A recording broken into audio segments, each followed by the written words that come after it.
Hello, everybody, and welcome into the Apples and Ginos Fantasy Hockey Podcast. My name is Nate Niblink. I'm the creator of Apples and Ginos, originator of the Zero G draft strategy, and in this podcast, Blake and I are going to give you all the best streamers and ad options for next week so you can start planning early. Let's get it.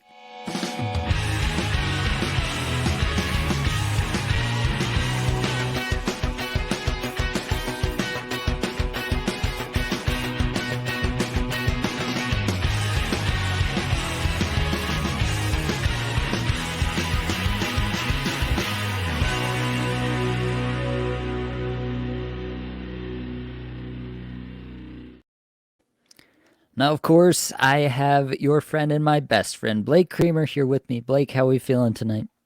I'm feeling as well as someone with COVID could feel. COVID. Oh my God. How about Novid? Am I right? You know what, Nate? You do not get enough credit for the showman that you are. But you listeners don't understand this. All right. Nate and I were just having a conversation. It was at this level. All right. And then boom, he hits record. Bang. We're way up here. I'm doing a hand motion. If you're listening on a podcast on YouTube, you can see. But yeah, he's unbelievable. All right. What a host, buddy. How was your Christmas? Christmas was excellent. Yeah, I'm a 10 out of 10 introvert. If you've ever taken the Myers-Briggs test, I answered all 10 questions on the introvert side there. So, yeah, it does tend to wipe me out pretty solidly to do all the traveling and family time. We had 3 straight days of in-laws and then my parents and kids flying around screaming for all of that, obviously.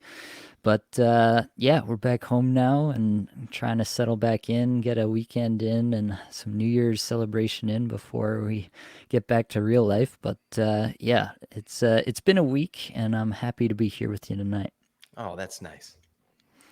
All right, why don't we waste no further time? Blake, take us away with some newsies. Newsies, but Nate, I want to waste more time. What are you doing? Oh, all right, fine. All right. So yeah, let's get into the news here. Just a little piece here for all of you. There is lots of illness going around, as you can tell. Myself, but I'm talking about the NHL players. All right. So definitely just keep an eye on your lineups. We've had a couple, guys that haven't been able to go, game time decisions that come up real quick. So definitely just keep an eye on your rosters. I haven't seen it this much before where players are taking games off due to illness. So yeah, just something, just put the feather in your cap. All right. And keep it on the back burner, though. That doesn't make sense what I just said, but that's put a feather in your cap and burn that feather hat. All right. That's what I'm trying to say here. That's profound. All right, let's get into the news. First, we got to talk about ZW, Zach Werenski. Yeah, this one really hurts. He's injured. It's going to be week to week, it sounds like, as per Coach of the Year, Pascal Vincent. Or Vincent, I don't know. But yeah, it was an innocent looking play too, just kind of got caught up on the boards there. And yeah, it doesn't look good. So yeah, he's going to be out. Looks like Ivan Provorov is moving to the top power play. So, things are bad when the worst haircut in the league is running your top power play. All right. So Ivan Provorov, shout out to you. Let's get some razors in here. Just shave it right off, man. That's what we're talking about. But yeah, they pulled out a dub tonight against your Leafs, Nate. I'm sorry to say, but how did the power play look? Did you watch the game? I was in and out of the game between watching Frozen with my oldest and trying to watch bits and pieces of the game and then getting her to bed. I didn't see all of it by any stretch, but yeah, it's definitely been a war of attrition for Columbus, even outside of the mental gymnastics Pascal Vincent's been pulling with this team. So yeah, it's pretty hard to be excited about things. Johnny Gaudreau, another goal in overtime where Ilya Samsonov just like threw himself out of the net so he could walk on by and put it in. So that's nice for him, I guess. But yeah, I think Samsonov probably owes some royalties on Gaudreau's end of season bonuses or whatever he's got going this year. He's allowed a couple of really interesting goals to Gaudreau in the last little bit here. Yeah, it might be a percentage or something like that. I don't know. A little shady. That's all I know. All right, let's move on. Shout out to Ilya Samsonov. Oh, God. Is he going to get demoted? Maybe. I don't know. All right, we got to talk about Patches, Max Pacioretty. He's close to returning. Oh, yeah. To be honest, I thought this was going to happen a little sooner. When he signed that $2 million contract 1 year, I thought he was going to be good to go within like a month of the season. And, obviously this is a significant injury to the same Achilles. I mean, damn. Yeah. So, but he's close. He was apparently close to playing tonight, which is Friday. So could get in next game, but if not, hopefully next week. So I think that's going to be an interesting piece. Max Pacioretty is a guy that really shows out in the metrics that we like here at Apples and Ginos, but we have to temper expectations because who knows what kind of deployment he's going to get. And he is coming off a major injury. So I don't think he's going to be getting the 20-minute treatment. They'll probably ease him in. So yeah, temper expectations, but this is an offensive player going onto a team that badly needs offense. So there you go. Also kind of see where does he get power play 1? Does he get power play 2? Neither's working well right now, but my hope is that he goes to power play 1 and maybe boots Anthony Mantha off of there. All right, moving on. We got to talk about the Anaheim Ducks, or as I call them, the Mighty Ducks. We got to talk about Jamie Drysdale taking over power play 1 over the fresh maker, Pavel Mintyukov. Yeah, this is what do you think about this, Nate? Because Drysdale is not a player I was excited about, and honestly, I was more excited about Minty. So, do you think this is a good move for the Ducks? Yeah, I mean, I'm not sure how it'll shake out in the long term, but I'm interested in Drysdale for the time being. I He's had a couple nice games. He's put some Yep. shots towards the goal, shown up in the metrics that I like. It's obviously just a very small sample size at this point, so I'm trying not to, get too far ahead of myself. But that being said, Anaheim's got a great schedule next week, which we'll talk about, and yeah, it's a great entry point on Drysdale if you're interested. Yeah, absolutely. Let's move on. How about Seth Jones of the Chicago Blackhawks? He's expected to start skating by the end of the current road trip ending January 5th, but it is unlikely he plays anytime soon. So just keep an eye on that. But in the meantime, go pick yourself up some Jared Chinordi. All right, the ultimate beefcake, the beefer. I just picked him up in my 16-team Bangers League. This man he's just going off. He's hitting people. He's taking penalties. He doesn't give a crap. All right. He just wants to get out there and just beat people over the head. He's a very angry man. Don't go pick up Jared Tenorti. But yeah, anyways, keep an eye on Seth Jones. Moving over to Dallas, Jake Ottinger is still out. So we're still rolling with the wedgie, Scott Wedgwood. And yeah, it's a nice little piece. They took a dub here tonight.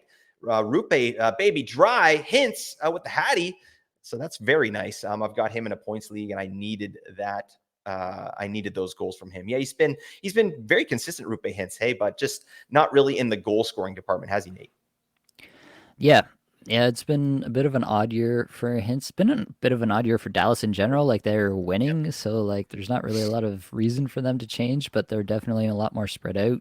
I thought they were spread out last year, but this year they've taken it to a whole new level. So yeah, it's just been kind of one of those years where they just haven't had the ice time for everything to kind of even out the way you would expect it to. And so yeah, I still obviously love Baby Dry, one of our favorite players here at Apples and Ginos. Hell yes. He's saving it for the playoffs, I think. That's probably what's happening. For sure. All right. Over to Washington, that Dynamo, that amazing team. Charlie Lindgren was injured in the game here tonight, as well as Martin Verheerij. For Yeah, Verheerij. Yeah, you know what I'm talking about. All right, everybody. Yeah, both those players left the game tonight, and both are expected to be out for the foreseeable future, as per the head coach there in Washington. So yeah, that's stinky news, especially the Lindgren news there. I think he's far superior to Kemper this season. I was hoping he would get more starts, and yeah, we are going to talk about Washington, in our show here tonight. So just keep that in mind. But yeah, Lindgren is not going to be an option for this upcoming week, or Martin Verheerij. All right, let's move on. Thomas Chabot of the Ottawa Senators, he's practicing in a non-contact jersey, which is great. Expected back at some point during their upcoming road trip, which goes through all of next week. So that's good news, but it does, just throw some confusion into kind of how we value the defenseman there in Ottawa. So Jake Sanderson is currently getting top power play. Chikrin's on the second power play. What's going to happen when Chabot comes back in? Is he going to bump Sanderson? That's kind of what they did before. They put Sanderson and Chikrin on the second power play, and Chabot went on the top one. Any take on that, Nate? I don't have a really strong take. Yeah, it's been a bit all over the place, Yeah. so it wouldn't surprise me if, it's a fairly significant injury that Chabot's working back from. They might just decide that Sanderson's not really hurting them up front. Sanderson's continued to come on, actually, this season, in my estimation. Not to be unexpected for a good young player, but Yep. definitely it seems like he's really coming into his own. So they may decide to just roll with Sanderson. I'd honestly like 50-50 between Shabbat and Sanderson for top power play at this point. Yep. There you go. Why won't they give it to Chikrin? Why? Come on. No I mean, idea. this makes no sense. All right. Moving over to a couple defensemen here. Jared Spurgeon, the Spurge, he spurged everywhere. Oh, God, get a Kleenex. Yeah. Oh, God, I wish I didn't do that. Yeah, Jared Spurgeon and Mikhail Sergachev still not playing. The Spurge could be back on Saturday. He was taking reps in their last practice on the top power play. So Faber was moved over to power play 2, and they had Jared Spurgeon on the top power play with the big boys. Marco Rossi was on that power play unit as well, as he has been. So just something to keep an eye on. I think Spurgeon's going to be back in the lineup before Sergachev is. My 2 cents. And lastly, we just a quick update. Andrei Burakovsky came back from injury. He's playing the game tonight. That's still ongoing with the Kraken. So that's kind of good. That's good news. I still maintain that this is a player that could be fantasy relevant this season.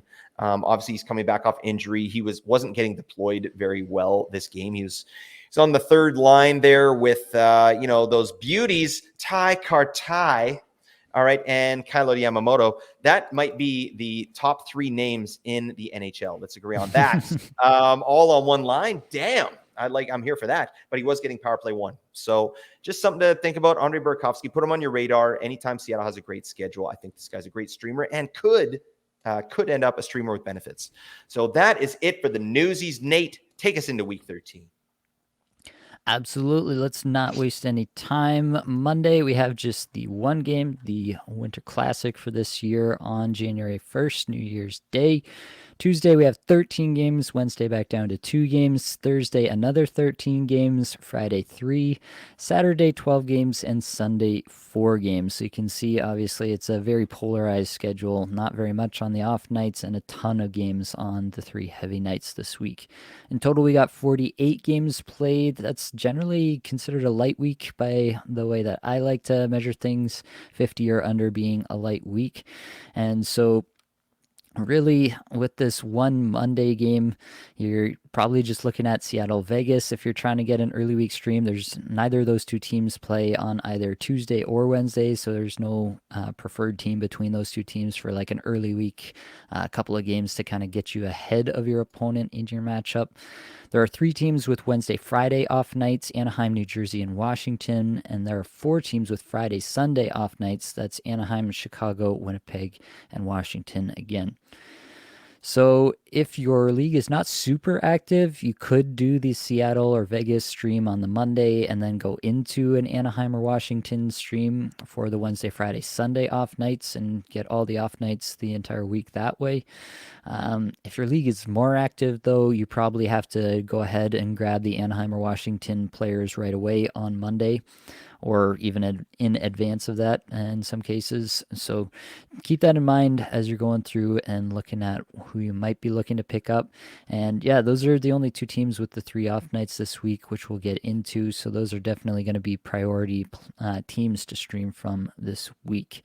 What I will say for this week, it's not great. There's not a ton of options. There's definitely more options later in the weeks. What I will say is don't force moves early in the week if they're not there. Don't make marginal moves to get, one extra game of, a really marginal player on a bad team. Don't go out of your way to pick up 1 game of Paul Cotter in your points league. It's probably not gonna pan out for you. You're taking a pretty low percentage bet on him getting into some points for you there. So don't force things. Save the ads for the Friday, Sunday teams. Things happen every week with all these illnesses going on. You might have players hitting the IR plus. You might open up a spot even on those super heavy nights, one of those nights, and you might find a spot where Chicago and Winnipeg play Thursday, Friday, Sunday. Maybe you end up with an opening on the Thursday and you can roll into one of those and actually get 3 games out of a streamer if somebody hits the IR plus for you. Unexpected things are going to happen in the next week. I'm fairly confident of that. So just don't force things in the early going and back yourself into a corner late. Any thoughts on that, Blake? No, I love that. That's great advice, and something I need to take heed of as well. Like Nate is an excellent streamer. He has great streaming strategies. So this is stuff that actually helps me too sometimes, because when I get a week like this, usually I'll load up early. But I think that point where you're saying, yeah, just save your ads, that's really smart, especially with all the illnesses going around. So there you go. Nice work. All right. With that praise ringing in my ears, I'll let you take it from here. Give us the worst teams to stream. Who should we be looking at dropping this week? That's a that's a great question, Nate. Oh my goodness. Yeah, so I'm gonna blame everything on my illness here. All right. So the worst teams to stream, and we got some fringe players. We got 3 teams that play 2 games with 0 off nights, and it's gonna be hard to get players in on those nights because they're so heavy. So those 3 teams are the Buffalo Sabres, the Edmonton Oilers, and the St. Louis Blues. Let's get into Buffalo first. So the players that are fringe players that we can consider dropping is Dylan Cousins, Casey Middlestad, JJ Paterka, and the Power Glove Owen Power. So I mean, before I kick it to you here, Nate, to me, I think Cousins could be a drop. I'm not. I don't know. I'm not really high on this player right now, and I know you're not high on Middlestat, so I probably know where you're going. But there has been some interesting developments with the Buffalo power play there. Just a tweet that came out today looks like they're going to run with Owen Power on the top power play, and Rasmus Dahlin is going to go to power play 2. And Middlestat's still on the top power play. Dylan Cousins is on power play 2. So with that said, Nate, how are you going to be prioritizing these players? Yeah, it's definitely a weird week to be rostering guys from Buffalo. You know, I'm always happy to drop Casey Middlestat. That's not a problem for me. But At your Dylan, peril. at my peril for sure. Dylan Cousins, like over his last 5 games here, he is 68th in individual scoring chances, 4 per 60. The shots haven't necessarily reflected that, but the scoring chances have been there. He's been playing with Paterka and Quinn, which is probably the best line mates he's had all year, quite honestly. Middlestat's been pushed down the lineup to play with Greenway and Benson, which is definitely a step down from the type of line mates he's been used to in recent weeks. So there's all of that. And then you've got Paterka, who hasn't scored in a while here, but also has pretty decent scoring chance numbers. Again, not very good shot numbers, similar to Cousins there. So there's a lot going on. And then you have this power play switch up where Middlestat's on the top power play, Cousins and Paterka on the second power play, and then Dahlin on the second power play, which is a really interesting look for sure. It does kind of suggest that they might go to a bit more of a split power play, 1A, 1B kind of situation instead of a Right. true top power play, which in my mind would be just absolutely bananas. I don't know why you would ever want Tage Thompson to come off the power play when you got a guy who can rip it, one of the top 3 miles per hour shooters and pinpoint accuracy in more Yep. cases than not. I don't know why you'd want to take that player off the ice. Anyway, that's just me. I think that I'm definitely okay with dropping Cousins, Middlestat, Paterka, Power, all these guys.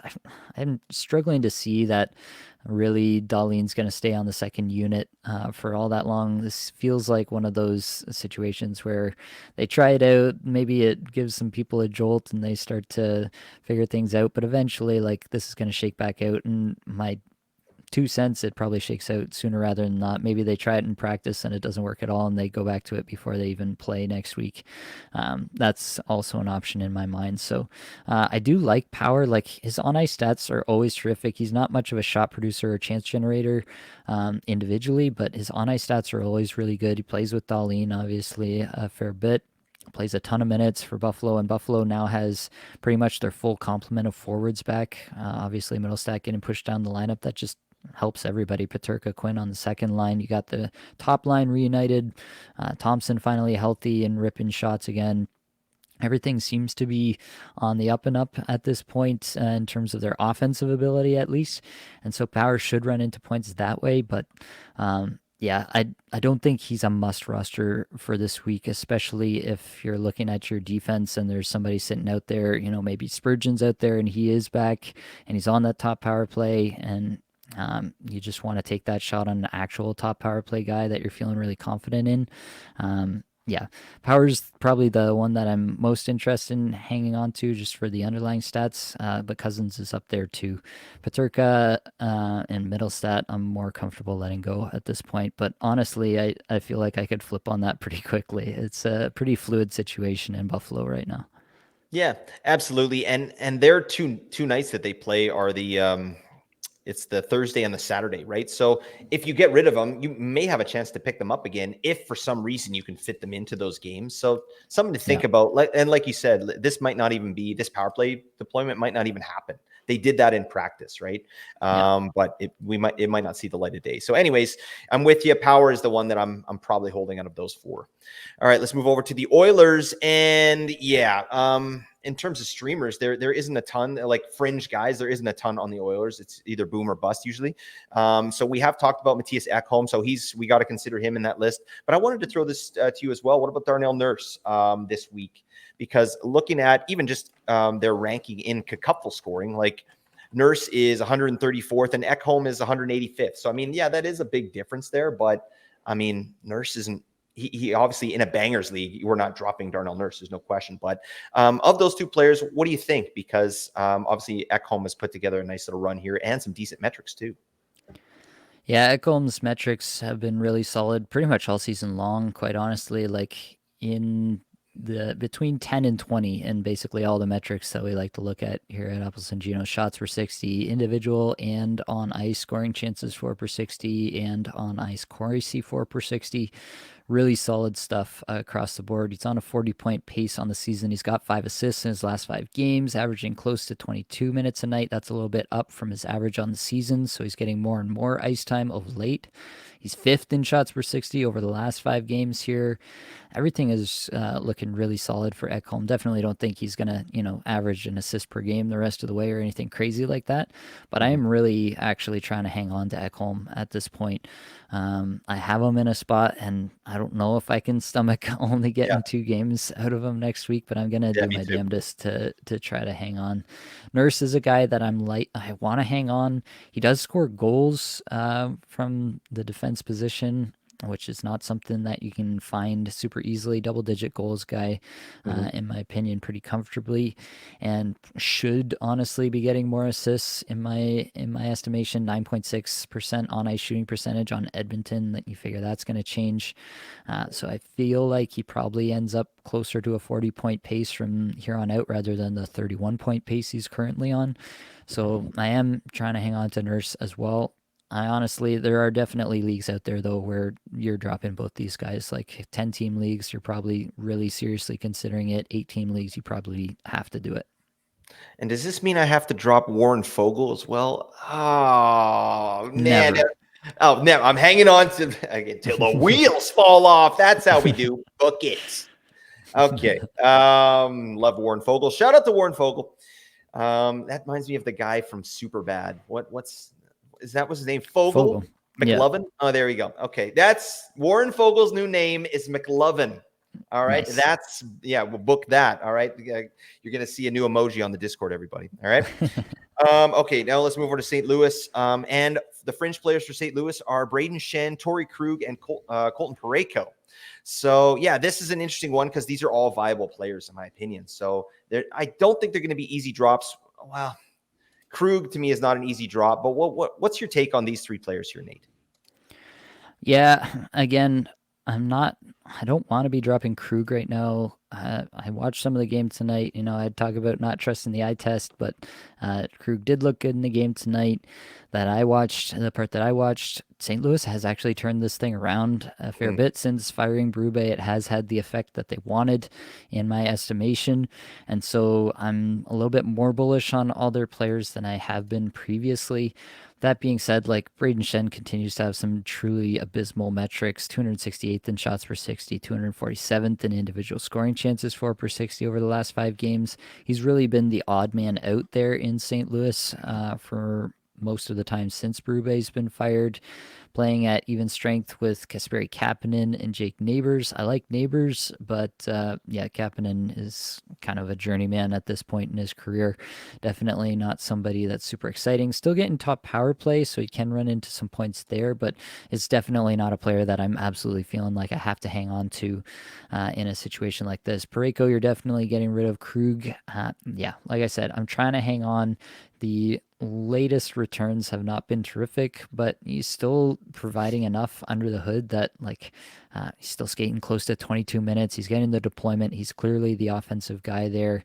Perunovic, everybody's been talking about this. I don't know if that's ever going to happen at this point. It may still happen, but I think Krug is significantly the best offensive defenseman by a fair margin on the Blues at this point. He seems to have a bit of renaissance this year in my mind. So I'm trying to hang on to Krug, but definitely I don't think you have to. And again, is anybody going to pick him up? He hasn't been particularly hot in the counting stats the last little bit.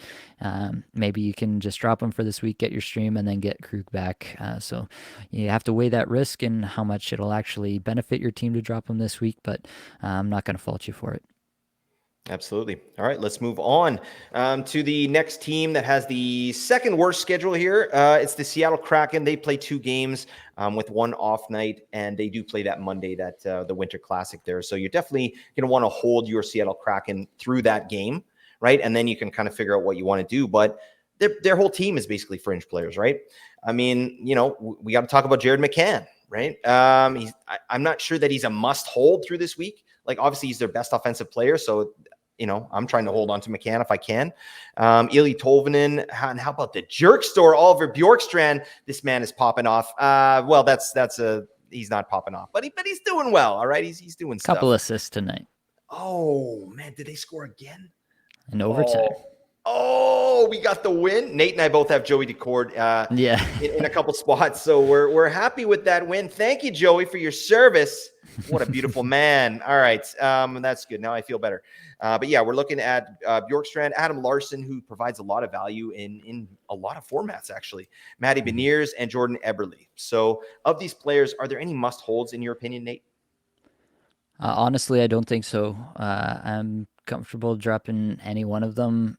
I have Tolvanen. I have been holding him. He's been kind of up and down. The underlying stats have really started to fall off as of late. Had, I think, 3 shots in the game here tonight. I haven't checked the underlying stats there, but yeah. McCann is obviously a guy that you expect to do well, but the underlying stats are not great. The ice time's gone down. Yeah, it's just not an ideal situation. Like, he's on a 33 goal pace, but just a 51 point pace on the season. And I don't know if I really expect that to be much better. Last year was definitely a bit of a heater. It was a heater for the whole team, obviously. So yeah, I'm honestly quite comfortable dropping any of these guys. McCann is the guy I'd want to hang on to the most out of all of these, with Bjorkstrand close second. But anybody else, I'm probably getting rid of without much of a second thought. There you go. Release the Kraken, everybody. It finally worked, didn't it, Nate? Finally. All right. All right. We did it. We did a thing. After Seattle, there are 16 teams that play 3 games with 0 off nights. So yeah, you're just going to have to assess your players on those teams. And something I like to do, it's common sense, but bears repeating, is set your lineup and see on those busy nights who's the forward or defenseman not making the cut, right? Those are your streamers on those teams. So take a look there. Anywho, let's move on to the best teams to stream, or as Nate fondly refers to it as, Cream's Dream Streams. Yeah, these are not my dream streams. I'm going to go out on a limb and say that, all right? But we got some guys. All right, the first team with the clearly best schedule, it's going to be the Washington Capitals. They play 4 games and 3 off nights. That is excellent. That's what we want to see. But the problem is some of their streamers not, they're a little bit shabby, to be honest. So let's take a look. We got Max Pacioretty, who we need to keep an eye on, right? This isn't an auto ad by any means, but I don't know if you're up on games played already, like, you can add this guy. If you can add someone straight into your IR plus, like, that's a good option as well, right? But kick tires on Max Pacioretty. We got to see where he lines up. And then you got Dylan Strome, Rasmus Sandin, the Eagle, Evgeny Kuznetsov, and how about Anthony Mantha? And then Connor McMichael is out there as well. TJ Oshie, actually, he is injured, but have you heard anything on TJ Oshie, Nate? I meant to look that up, but I didn't see. I've not heard anything other than he's still not close, so I don't believe that he'll be back next week. But yeah, there's always a chance, so it's just something to keep in the back of your mind, especially in case he drops back in for a Friday, Sunday, or even just the Sunday stream. Yeah, absolutely. What are we doing with these guys? Who's getting you all hot and bothered here, Nate? I don't think there's anybody here who's getting me hot and bothered. Washington has played around with the lines a little bit with no success. But yeah, they've been running the Tom Wilson, Alex Ovechkin, Connor McMichael line in this last game, and the Anthony Mantha, Dylan Strome, Alexei Protas line. Evgeny Kuznetsov demoted all the way down the lineup. His line actually got the least time on ice at even strength with Matthew Phillips and Hendrix Lapierre. So Kuznetsov is pretty much completely off my radar.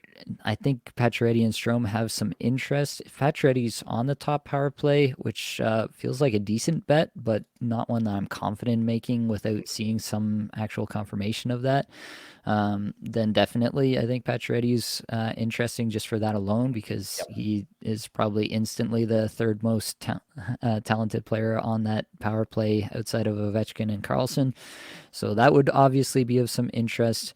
And Strome has actually put together a pretty decent season so far, which makes him fairly interesting. The late returns have not been ideal from the individual side, especially since he's been away from Ovechkin at even strength, but the on ice numbers are still pretty solid. He's ranking 51st in Corsi 4 per 60 and 30th in scoring chances 4 per 60 over the last 5 games, still averaging 18 and a half minutes, top power play. So he's at least got that much going for him, on pace for 32 goals and 50 points on the season at the moment. And I think the point pace is at least something that we can expect to stay or even get a little bit better. So he's definitely in the streamer range, I would say, is Dylan Strome. So Pacioretty and Strome at the top. Anthony Mantha has, or as I like to call him, Anthony Bantha fodder. A little Star Wars reference for you there. Oh, But bang. Oh, my God.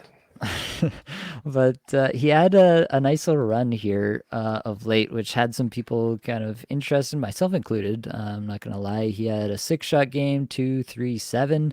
And then in this game here tonight, he had just the one shot, one hit. He had 3 scoring chances for whatever that's worth. Yeah, he's on the top power play right now. So if he doesn't get bumped by Pacioretty, then he's definitely worth a look in deeper leagues. Like he's already been scooped up in my tier 3 cupful division. So take that for what it's worth. But I think it's as likely as not that it's a flip flop between Pacioretty and Mantha for top power play come next week, and they could flip flop even midweek. So I just don't have that confidence there. I feel like Strome's pretty locked in, so I would take Strome as the top guy from Washington currently. There you go. Yeah, I saw 18 skaters. Mark Barber is taking a ride with Anthony Mantha. So that's nice. Shout out to 18 skaters, Mark Barber. All right, I'm all aboard the Max Pacioretty train. Get this man on your team. I actually have him in a couple spots. I was able to just pick him up and put him right into my IR. So I feel like Nate and I, we were just talking about their power play and how Ovechkin is really the only guy with any kind of threat, right? And it's easy to cover a power play like that. They just go take Ovechkin's one-timer away. So when you get a guy like Max Pacioretty out there, another shooter, like give him another option for God's sake. I don't know. That's my 2 cents. That makes sense to me in my head. That's fine. All right, let's move on.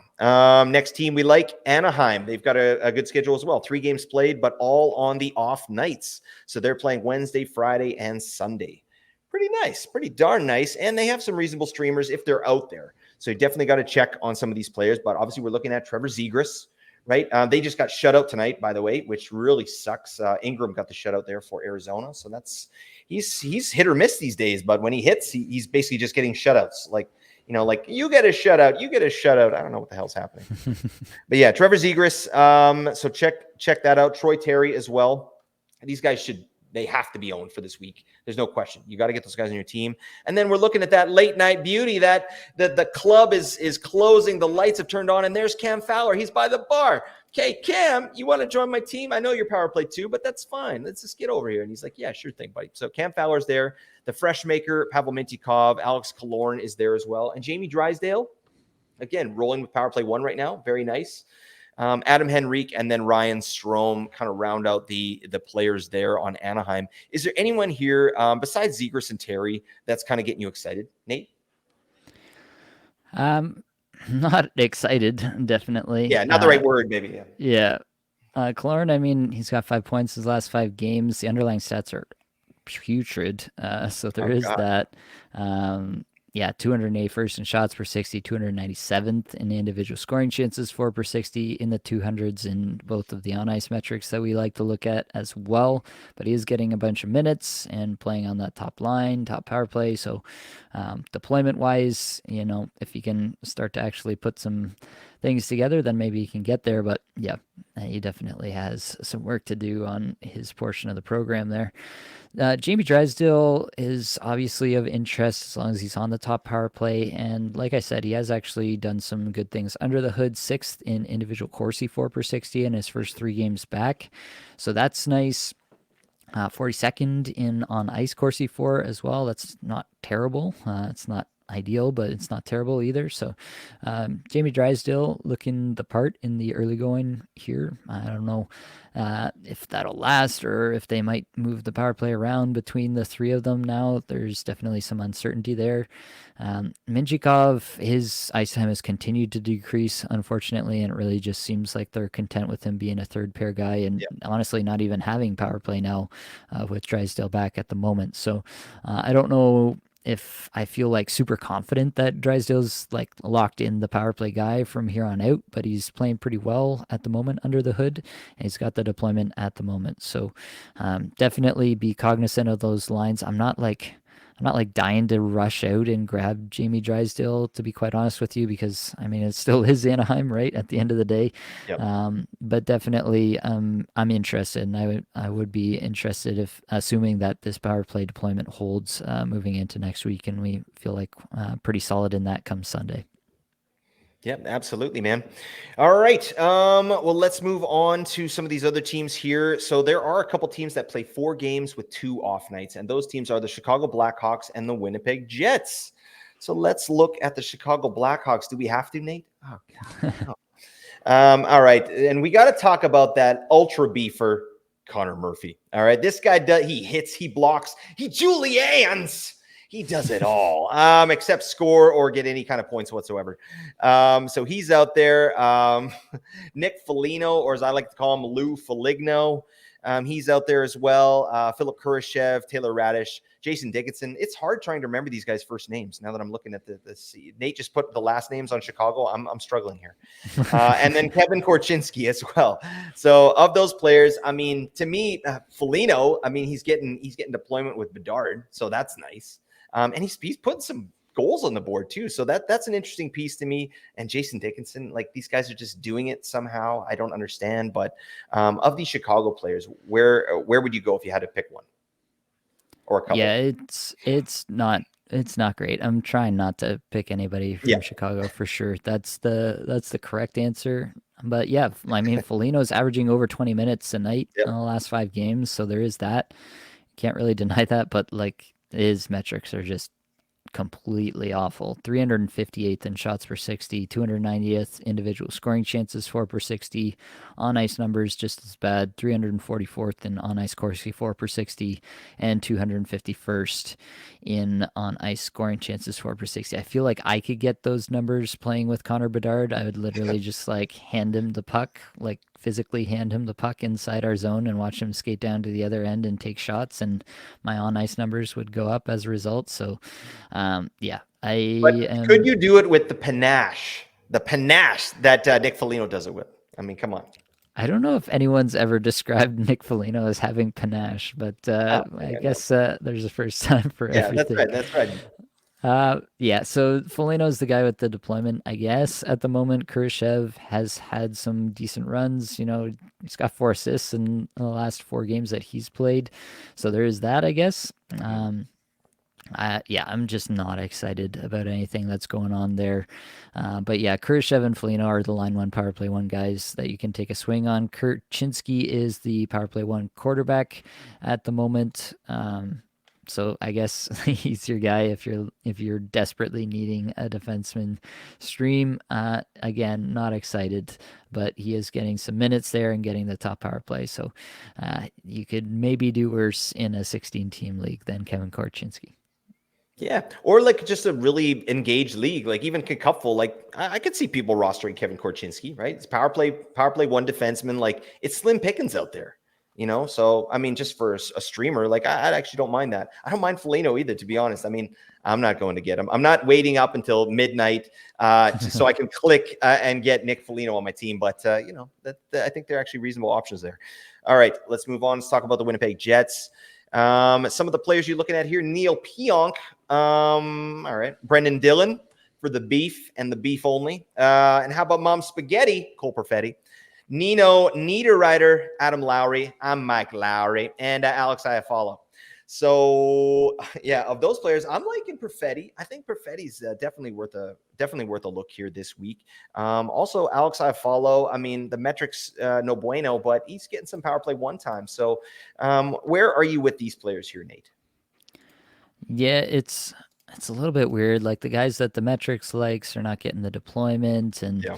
the like I follow, as you mentioned, metrics are not looking good. But he is getting top power play. He's still only averaging 14 and a half minutes. That's not great. Perfetti's averaging under 14 minutes, but his on ice stats and his individual stats are both very good the last little bit over the last 5 games. 31st in shots per 60, 30th in individual scoring chances for per 60, 23rd in Corsi for per 60, 37th in scoring chances for per 60. Honestly, I think Cole Perfetti is a really good player Yep. in the National Hockey League, but he's currently getting bonused the way that Ehlers has before him. And so It's a you rite of just passage. yeah, it's a rite of passage, exactly. So you just can't trust that. If he's not on top power play, if he's not exposed to any of the top players there in Scheifele, Ehlers, or Velarde, then it's pretty hard to get really excited about what Cole Perfetti might offer you in the upcoming week. So there's that. Neil Pionk is an interesting one, though, honestly. He's got 3 points his last 5 games, averaging about 20 minutes a night. He's eighth amongst all defensemen shots per 60 over the last 5 games, which has not really been a thing that Neil Pionk has done historically. So it does represent a bit of a departure from previous iterations of who Neil Pionk has been as a fantasy asset. So if he's going to continue to shoot, then I definitely have more interest in Neil Pionk than I typically do. So there are definitely some options here.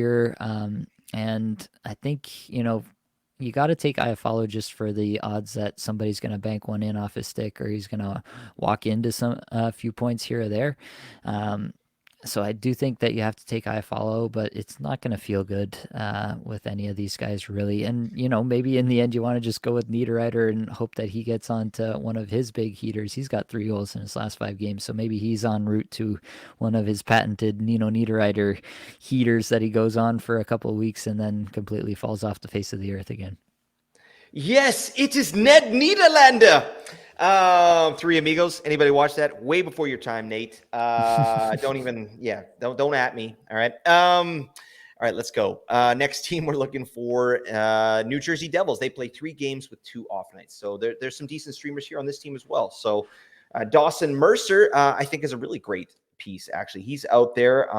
Did some stuff tonight, too. I think he got a goal. I'd have to check the box score. But also Eric Holla is out there. But is he playing fourth line right now, Nate? Is that what you've seen?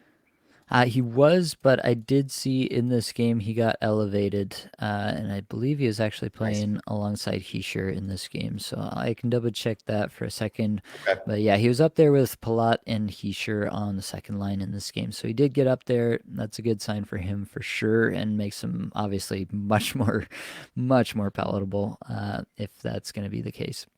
Yeah, absolutely. And then on the back end, we're looking at Simon Nemec. Is it Simon? I don't know. Shamo Simone. We say it like that. Let's go with that. Yep, Yeah, definitely. that's how you have to pronounce it as well, Nate. Are we in agreement on Oh, this? oh, dang. Maybe Okay, not. you don't have to do it now, but definitely next episode. All right, everyone tune in for that. All right, Nate's gonna pop off. We're looking at Simone Nemec and Michael McLeod.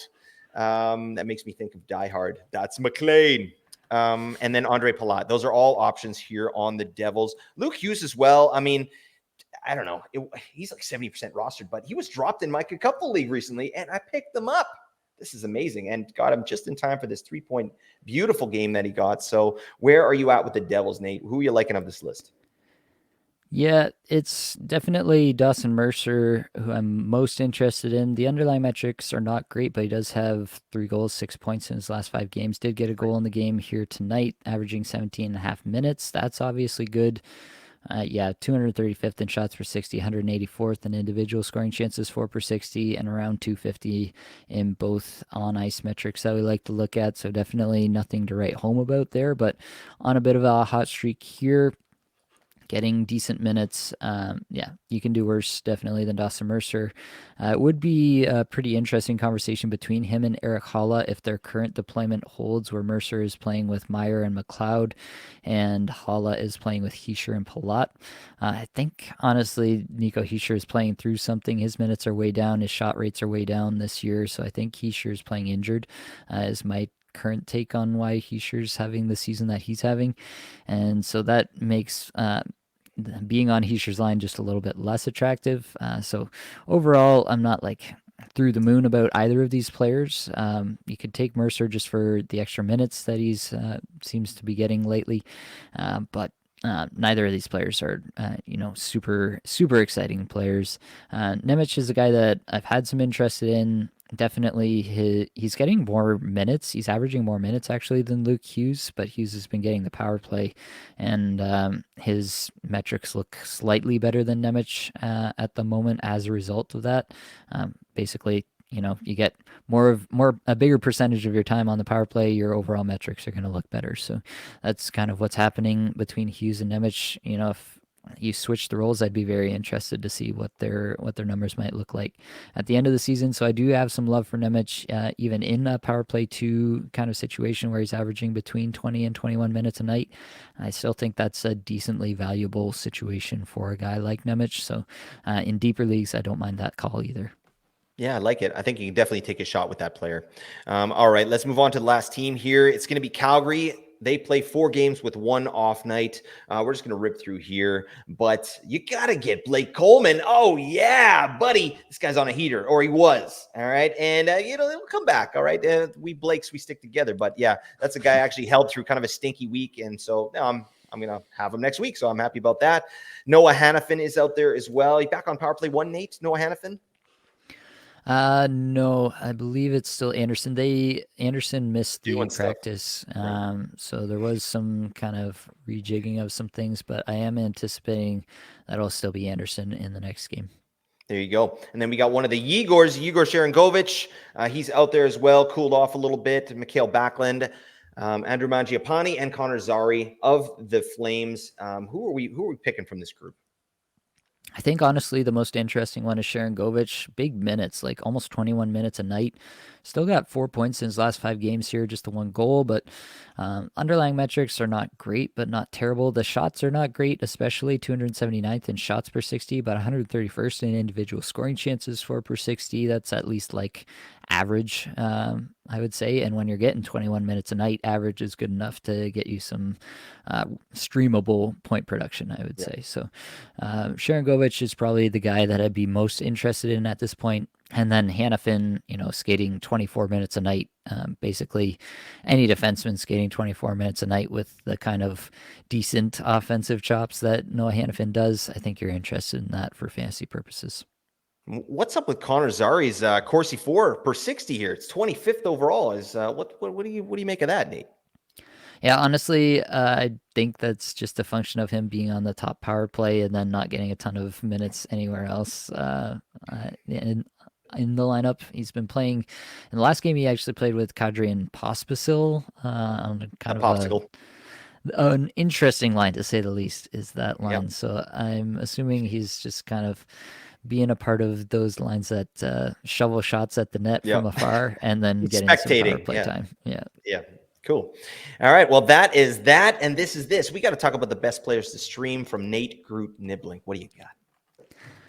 Well, thank you for that beautiful intro. I'm going to give my top 10 rankings. Obviously, I have to basically lean on Washington and Anaheim here as the two teams with the 3 off nights, given that the heavy nights are so heavy. I can't really assume that you're going to be able to work anybody in on a heavy night here.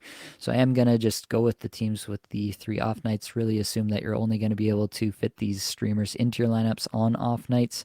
So that means that at the top we have Zegras and Terry. I would kind of consider these guys as the top tier in a tier of their own. I would take Zegras over Terry at the moment. Zegras has had a nice little re-entry into life as an NHL player after missing some time with his injury. It does seem to me like it's pretty well healed. He's definitely generated some shots and chances in his first few games back. So we love to see that. Hopefully, Zegras can get back to being one of the more interesting and exciting players in the league. And Troy Terry, obviously, he's been putting up points before this game here tonight. He had 6 points in his last 5 games, including 3 goals.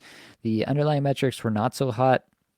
The best one was 64th in individual scoring chances, 4 per 60. The worst one was 206th in shots per 60. So definitely converting at a high rate to get to the point that he's at in this last little stretch. And then obviously shut out here tonight by Connor Ingram, but averaging 18 minutes in that stretch. Definitely these are the guys that are getting solid deployment for Anaheim and the ones that I'm going to be the most interested in at the top of my rankings here. Then we get into a kind of second tier here where I'd have Dylan Strome at the top of it, and then Alex Killorn and Max Pacioretty. I will say that this Pacioretty placement is assuming that he does get back to power play 1. And we do have some sort of confirmation of that before next week starts. So if Pacioretty's not going to be on power play 1, then I'm definitely going to be much less interested in him because I assume he's going to play left wing as he has for most of his career, and that means he can't play with Ovechkin at even strength. So really the only place of interest for Max Pacioretty fantasy-wise is that power play 1 spot. Then you get into the Anaheim defensemen, Jamie Drysdale and Cam Fowler, kind of back to back here. Ryan Strome also in this conversation for me. I do think that they're, yeah, he's a player who's going to get a decent amount of minutes, and he's playing with McTavish and Vetrano. And I do think that McTavish and Vetrano are going to find their magic back together. McTavish had 3 assists, Vetrano had a goal the other night. So I do think that Strome can kind of ride shotgun on that and be that third wheel and pick up a few greasy points this week for you, potentially as well. Then we have Anthony Bantha Mantha, just because of the last little bit. Yeah, I'm not going to write him off completely. Just think that any player can be hot for a week, and he has shown some decent games as of late. So I'm not going to write him off just yet. And then Cole Perfetti, the only player to make this list that doesn't have the 3 off nights. Yeah, it's just based on the underlying stats really here. Like I said, you probably want to take Iafallo. I waffled back and forth. I changed my mind from Perfetti to Iafallo while we were talking. Now I might be changing my mind back to Perfetti here. I don't know. I'll put it in the show notes. I'll put it as Cole Perfetti / Alex Iafallo. You can make your own decision on that. I really don't want to be making that decision. But yeah, it's one of those two guys for the last spot here at the end. What do you think, Blake? How should I have ranked these if you disagree? Yeah, it seems reasonable. What a momentous occasion. Dylan and Ryan Strome in the best players to stream for the week. Dear Unbelievable God. stuff. Oh, man, that is riveting. Yeah, no, it's great stuff. I'm taking Cole Perfetti over those two. All right, you got to do it. There you go. All right, let's talk hits real quick. Beck Malenstein from Washington is probably going to be your top guy. It's not a great week for streaming hits, to be quite honest with you. Neil Pionk, Connor Murphy, Brendan Dillon, these are all defensemen that you can probably fit into your lineup and potentially get 4 games out of if you really want to squeeze them in, even on the heavy nights. And you can push somebody out potentially, or if you already have like a Cam Fowler or Jamie Drysdale on your squad, one of these players that's playing on the off nights, and you actually do have an open spot, on the heavy night, then you might be able to fit them in as well. And then Jeremy Lauzon doesn't have a good schedule this week, but he's absolutely lapping the field right now. Last 10 Machine. games, Jeremy Lauzon has 51 hits, and the second place has 35. He's got 16 more hits in the last 10 games than any other player in the NHL. So Jeremy Lauzon, even regardless of the fact that he's only got 3 games this week, definitely deserves consideration. You will have to fit him in on heavy nights, but if you're strictly looking for hits, he's definitely the guy who's going to do that for you. Best for blocks, Jackson Lacombe from Anaheim has been doing that. Connor Murphy, Ilya Labushkin, Cam Fowler does that a bit as well. And we were going to see a bunch of Martin Fervery here, but it's actually going to be Trevor Van Riemsdyk. So that's what it's going to be. Yeah, not excited about any of these guys. None of these guys are like massive big time blockers. Like this week we had David Savard, and Yeah. Montreal had a decent streaming schedule, and David Savard's a guy who just like blocks shots like nobody's business. That's a block streamer. None of these guys are near that level of block streamer in my opinion. But what do I know, Blake? What do you have for us? Yeah. Well, that is such a skill, isn't it? Blocking shots. Like, when you play, Nate, like, are you a shot blocker, or are you kind of, a more positional, just angle the guy off kind of thing? Oh, I definitely block shots in beer league. I cannot help Yeah. myself. I've been ridiculed for it many times by my teammates. They're like, this is beer league. Like, I'm like, Like, I can't help myself. it's for the I gotta boys. try to win the game. Exactly, buddy. Bless you, my man. Yeah, for me, I want to block shots mentally. I'm a forward, so like I'll go up to block it, but like my body's like, nope.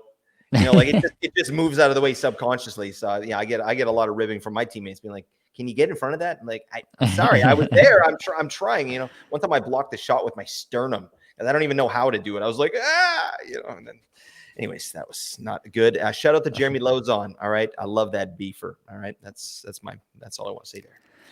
All right, let's get into the best players to add for the future then. These are the players that you may be able to add and then keep on your roster moving forward. I did see that Pavel Zacha and Thomas Hurdle dip below 50% rostered today on Yahoo. So obviously, if Oh, those guys are out there, I think you should be going out to get them.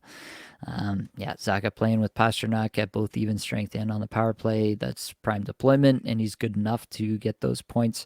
Hurdle, you've heard us talk about Hurdle the Turtle on this podcast many times, and he's definitely somebody who should be rostered in pretty much every league, in our opinion. But basically, I'm going to go back to the well here. Nick Schmaltz, Quentin Byfield. Byfield has gone pretty quiet. We'll get into that a little bit later with our streamer deathmatch. But yeah, he's gone pretty quiet the last little bit. He did get back up to 17 minutes. If he had an 11-minute game, and that had me really worried, and then he had a 17-minute game, and that made me less worried.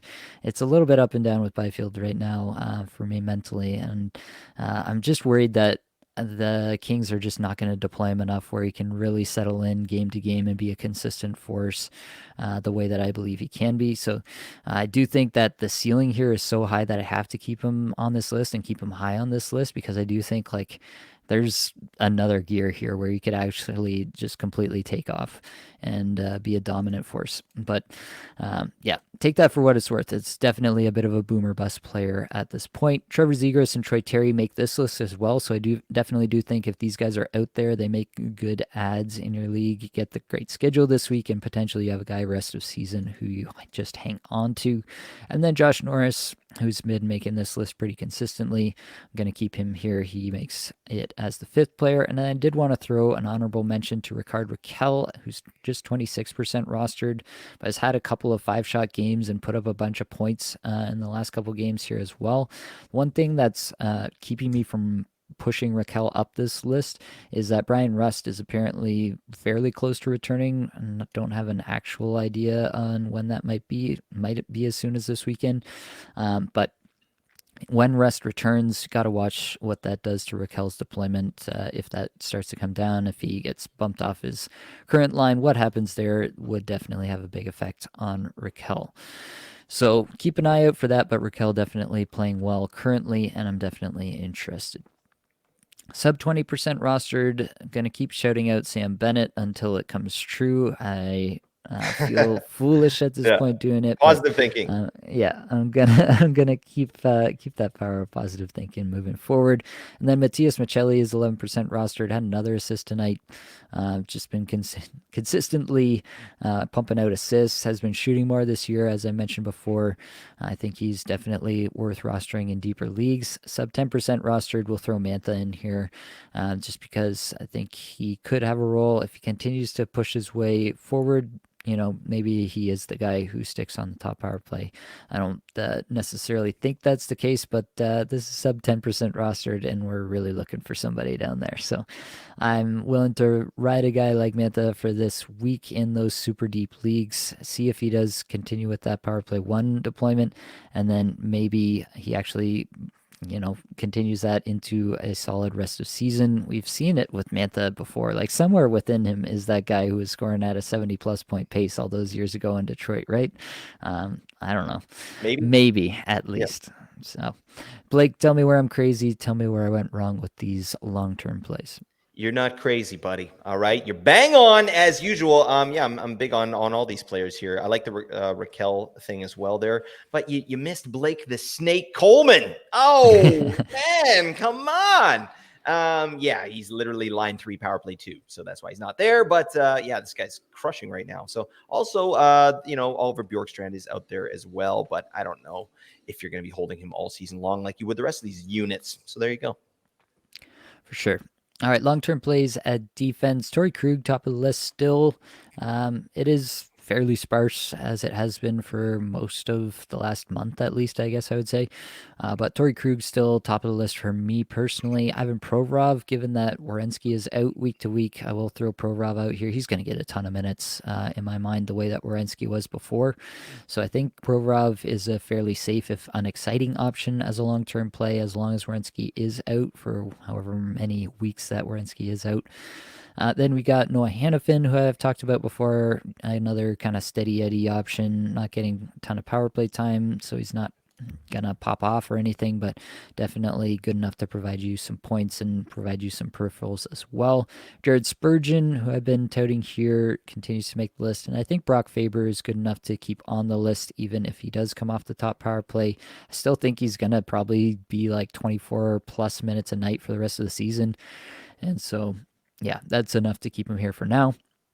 Sub 20% rostered, I'll throw Jamie Drysdale in here at 17% on Yahoo currently.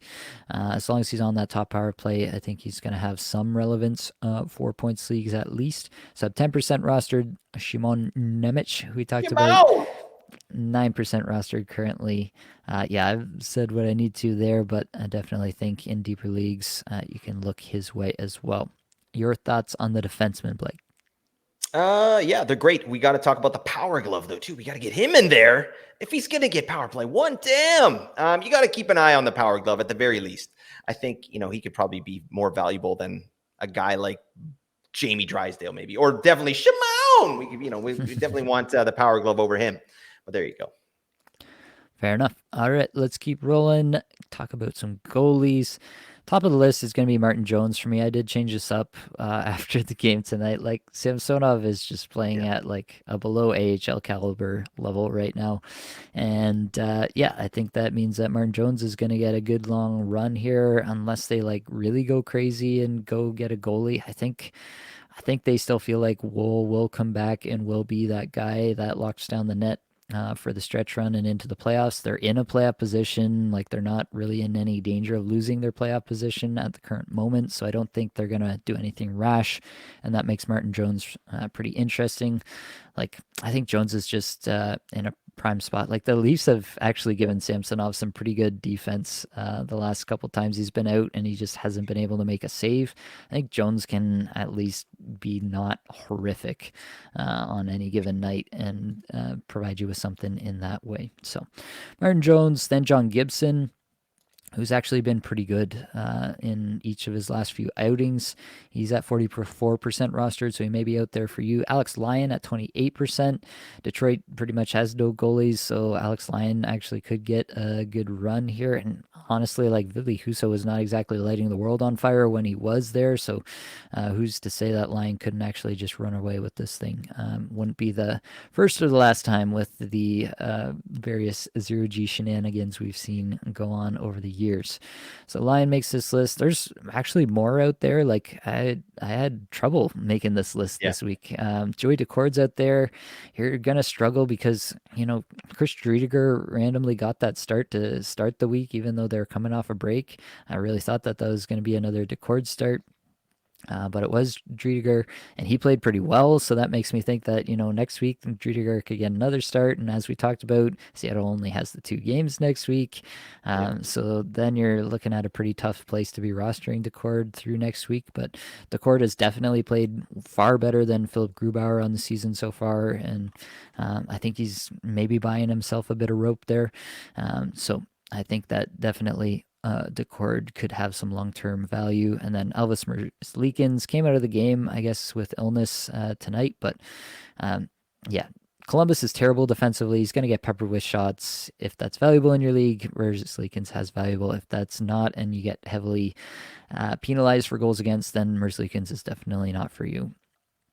Sub 25% rostered. I want to talk about Joel Hofer. I think this guy's actually doing something the last little bit, and Binnington hasn't been great. He had a decent game tonight, only allowed 2 goals to the Avs. The Avs didn't have a great game overall, to be honest with you. So there is that, but I think Hofer, it wouldn't shock me. We saw Ville Husso take away the net for a stretch run from Jordan Binnington. It could be Hofer this year if the Blues do make a run at some point. So that wouldn't shock me. And then Nico Dawes, the Devils called up, sent down Akira Schmid, called up Nico Dawes, and he had a good game here. Made 25 stops, only allowed 2 goals, 926 save percentage against the Senators, who are a good offensive team. He's just 1% rostered at the moment. Vanacek has been pretty terrible, quite honestly. Not Samsonov levels of terrible, but not great by any stretch. The Devils are really searching for someone to give them some stability. So if Dawes can actually do that, then they will definitely go back to him and go back to him often, in my opinion. So definitely lots of zero G options out there this week, and guys that you could potentially get excited about hanging on to for a bit of time here. Definitely, when I say long-term plays at goalie, as you know, I'm not considering any goalie a long-term play. You got to be fluid with your goalies. You got to be willing to move on when things go south. But I do think that there are definitely a lot of options, and a few of these players, I feel like from the names that I've mentioned so far, a couple of these players are probably going to be the guys that we remember this year as the zero G guys. So it's an exciting time for me, especially. I want to be rostering a lot of these guys in different spots. So that's my take. What's yours, Blake? I had no notes really besides Joel Hofer. Don't hassle the Hof. I think I heard someone in the Discord say that. So shout out to that person. I don't know what's going on, but I'm using it. All right, All right. Well, we should talk about the head-to-head streamer deathmatch, however much we might not want to, because our picks were Quentin Byfield and Josh Norris, and they have combined for a total of 5 cacuffle points through 2 games played riveting. each. Yeah, riveting stuff. Yeah, it's fantastic stuff. They both have 1 game to go. If either of them gets a single point, they will run away with this victory. So, yeah, it's definitely not been a great week for our streamer picks by any stretch of the imagination.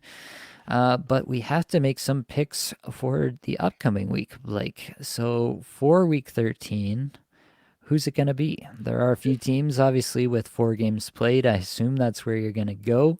But what have you got on tap for us? Who are you going to go with? You should never make assumptions. All right, Nate. It makes an ass out of you and me. Oh. All right. Okay. I'm gonna take Blake the Snake Coleman. I'm going down with Ooh. the ship. Let's go. This man's gonna pop 4 games. I'm loving it. Let's go. That's a decent spot. I could definitely see that. If you're going to go with Coleman, I will take Dylan Strome here. I just feel like he's going to get some points somewhere. And so I don't think it's like a super high upside look for either of these players for the upcoming week. But yeah, if you're taking Coleman, I'll take Dylan Strome. We'll check in next week and we'll see where it goes from there. I do want to mention before we get out of here, if you have enjoyed this, if you're watching on YouTube, click like, subscribe. Even if you're not watching on YouTube, head on over to YouTube and give us a quick subscription. That would mean the world to us. We're trying to get to 1,000 subscriptions on the season. We're getting there. We're approaching 700 now, but we want to get there for sure. And I did want to actually read. We definitely got some more reviews and ratings since last time. We got one on Apple Podcasts I wanted to read here from Pete Mitchell 86. Come for the knowledge, stay for the entertainment, great insight, fun banter, an example of what fantasy hockey should be, fun. These guys are the goats of the fantasy hockey podcast space. Thank you for that one, my good sir. All right. Yeah, aside from all that, you should definitely join the Apples and Geos Discord. And we're talking about a bunch of stuff. I'm actually going to add a new channel to the Apples and Geos Discord server. I'm going to be adding a PWHL channel because the PWHL is kicking off their season, the Professional Women's Hockey League, on January 1st. I'm going to be watching with my 5-year-old daughter. I'm really excited to be sharing my love of hockey with her and show her women's game as well. Hopefully it's something she gets into. I'm going to try my best not to pressure her to like the hockey too much, but I am excited about that. And yeah, if hopefully the league goes really well this year and it really takes another step next year and we can have some fantasy women's hockey leagues going on next year in the Apples and Geos Discord server. That would be awesome. Yeah, just absolutely wishing the best for that league this year and all the players and everybody involved. So that's going to be all that we've got for this episode. Hopefully it brought you some value, helped you get a little bit better at fantasy hockey today. All the advanced stats you heard today came from Natural Stat Trick, which I don't know if you've heard, Blake, but it's a terrific free resource. I Many have thanks heard to that. the Thank you. band there for supplying the music for this podcast. Be sure to check out their Spotify as well. That's it, folks. Much love.